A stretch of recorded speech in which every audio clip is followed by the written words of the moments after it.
दोपहर तक sponsored by Kautilya academy Rewa. नमस्कार, विंध्या टाइम्स में आपका स्वागत है। दोपहर तक की दो बड़ी खबरों को लेकर आपके बीच हाजिर हुए हैं। बात करें पहली खबर की।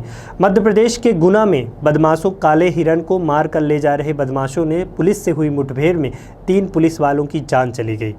आपको बताएं कि इस पूरे मामले में एक चौंकाने वाला खुलासा हुआ है। पकड़े गए अपराधियों में बताया है कि काले हिरण की हत्या शादी और पार्टी के लिए की गई थी।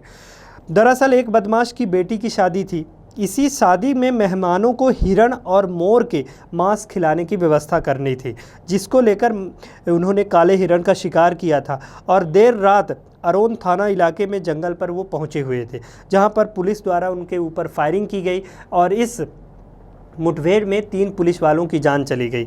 करीब 12 से 1 के बीच पुलिस के साथ 4 बाइक तथा 7-8 बदमाश जा रहे थे। उनसे कुछ बोरी में कुछ था। पुलिस ने उनकी घेराबंदी की तो आरोपियों ने उन पर अंधाधुंध गोलियां चलाना शुरू कर दी।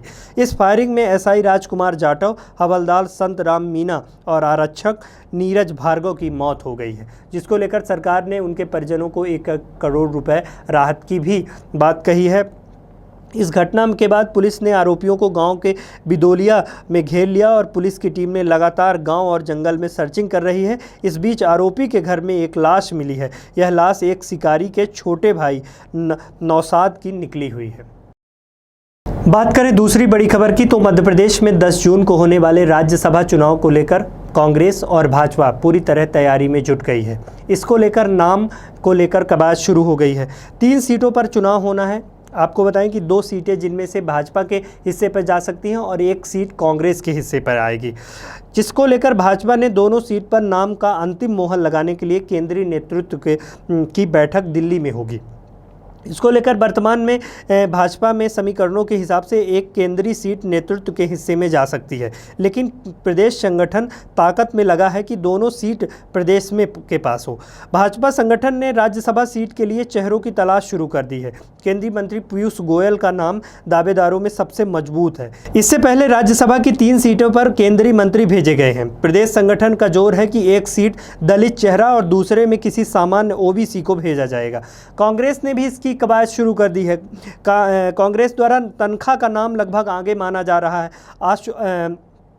कांग्रेस राज्यसभा सदस्य से सुप्रीम कोर्ट वरिष्ठ अधिवक्ता विवेक तनखा और इसके साथ ही प्रदेश के ओबीसी आरक्षण को लेकर गरमाई राजनीति के बीच पार्टी में वरिष्ठ नेता अशोक सिंह का नाम चर्चा में आया है। लोकसभा में 3 मरतबा लोकसभा चुनाव लड़ चुके, लेकिन उन्हें हार का सामना करना पड़ा है। सिंह यदि राज्यसभा भेजा जाता है तो ग्वालियर क्षेत्र से कांग्रेस की मजबूती की संभावनाएं ज़्यादा बढ़ जाएंगी। इसके साथ ही वरिष्ठ विधायक बाला बच्चन के नाम पर भी चर्चा हो सकती है। फिलहाल 10 जून को राज्यसभा के चुनाव होने हैं, जिसको लेकर कांग्रेस और भाजपा पूरी तरह तैयारी में जुटी हुई है। अब देखना होगा कि जो 2 सीटें भाजपा के पक्ष में जाने की उम्मीद है, उनमें से वो कौन से चेहरे होंगे जिनको लेकर भाजपा केंद्रीय नेतृत्व उसमें निर्णय लेगा। और विवेक तनखा का नाम लगभग माना जा रहा है। इसके अलावा अशोक सिंह और बाला बच्चन का नाम कांग्रेस की ओर से आगे हो सकते हैं। बहुत बहुत धन्यवाद। दोपहर तक sponsored by Kautilya academy Rewa.